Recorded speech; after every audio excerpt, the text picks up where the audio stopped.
I was fortunate enough, I managed to grab some time with Jerr Boschee when both of us were in Dublin fairly recently. Jerr Boschee, for me, one of the godfathers of the social enterprise movement, really, in the States particularly, but his words of wisdom has been put around in many, many places throughout the world. Jerr, the theme for our conference this year is Ready, Willing and Able.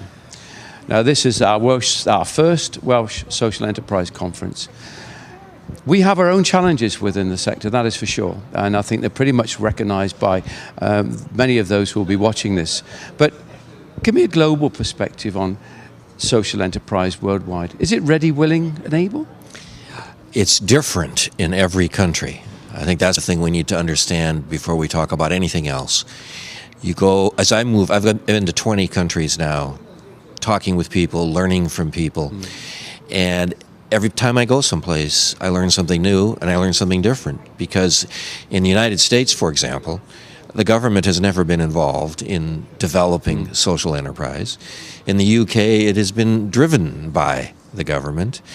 In a country like Bangladesh, it was born at the moment the country was born and began to grow. But when you ask the question about ready, willing, and able, it always brings me down to individual entrepreneurs.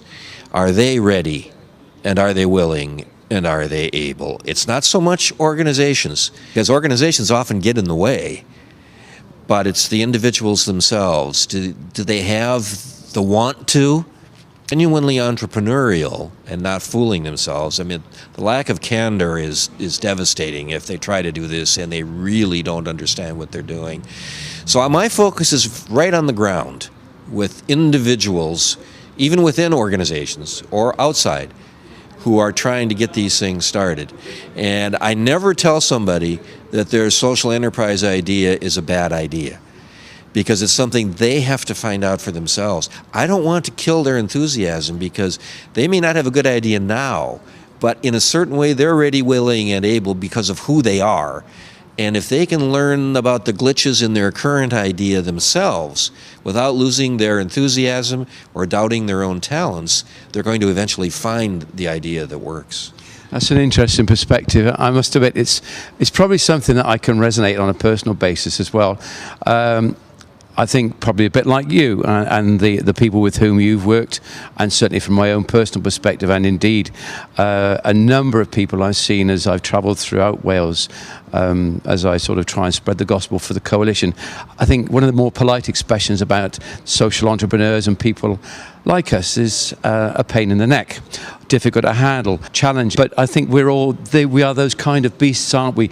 But I think also is that we have a new Labour government now. We have a minister who I honestly believe is going to help create that environment where we can encourage, do the due diligence, but go try, create an environment where we're going to have people who will thrive in that supportive environment. Well, it's the creating of an enabling environment that is the proper role, I believe, of the government, as opposed to creating an environment that begins to strangle the initiatives. And that has happened in some countries around the world, where the government has begun to dictate. And as soon as you dictate, the entrepreneurial instinct disappears and the entrepreneur runs in the other direction. So if we can find the proper mix of government support with entrepreneurial energy, then you've got something. Then you've got something that can work. Yeah. And creating that enabling environment is a very delicate thing, because as you said, you've got to be able to recognize on the government's part that a lot of what these people try isn't going to work. And they have to go into this, the government, knowing that a lot of the money they put here is not going to bear fruit there, but will eventually bear fruit over there.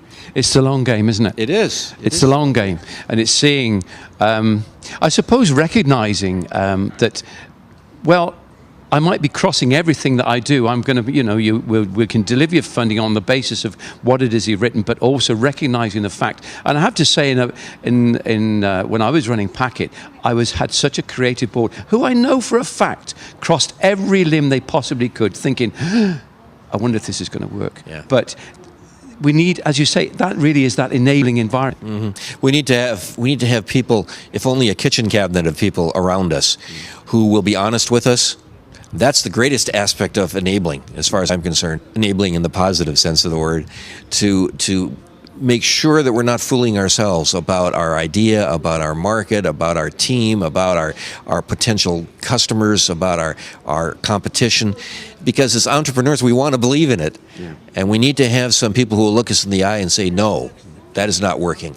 That's an important aspect of being able to enable an entrepreneur to succeed, is to have people who are not yes-sayers all the time.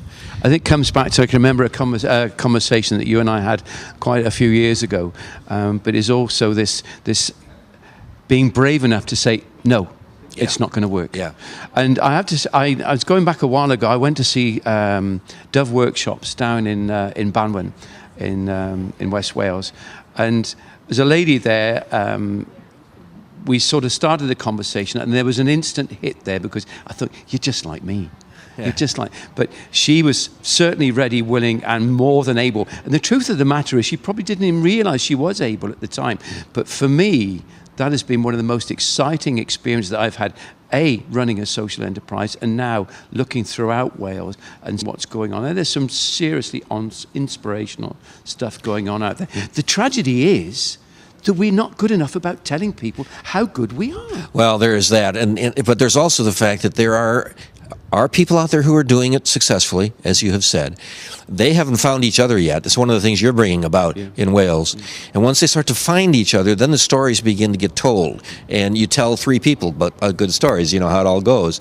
So eventually the story is going to emerge. But as we think about how this whole thing gets knitted together over time, it's again going to come back to individual success stories by these individual organizations. It's always going to come back to that basis. And whether it's a genuine entrepreneur who's ready, willing, and able, and it may cause them to fail 3 times before they find the one that works. But entrepreneurs don't get discouraged. They get disappointed, which is a different thing, of course, but they don't get discouraged. And if you've got the right person, and that person finds the right idea, magic will happen. And I always tell people not to quit until the miracle happens. I think that's a great line. It's almost a line, I suppose we could tie this up, really. But I just hope that the conference, as our conference runs on, perhaps this conversation alone is going to help get people some really good ideas. Think, well, actually, yes, I can. But also to start sharing with each other what is it we can do. And these kind of scenarios, when people said to me, I would never do that again, I've tried it 3 times, is learning from other people's experiences about the pitfalls, and you just say those disappointments, but ultimately the long game. And if we can get it all together, not only in Wales, but the UK and globally, and it's a bit of a trite phrase now, but we can deliver some serious social benefits. The people who are watching this video, who have taken they've come to the conference, they've taken the time, they have the energy. These people are my heroes. These are the people who are changing the world. And I've seen it happen in country after country after country. And you folks out there, ones who can make the difference, and you can do it.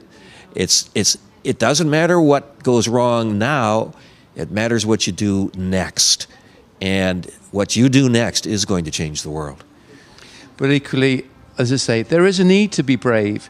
You will be challenged. It will be hard. It will be incredibly lonely at times.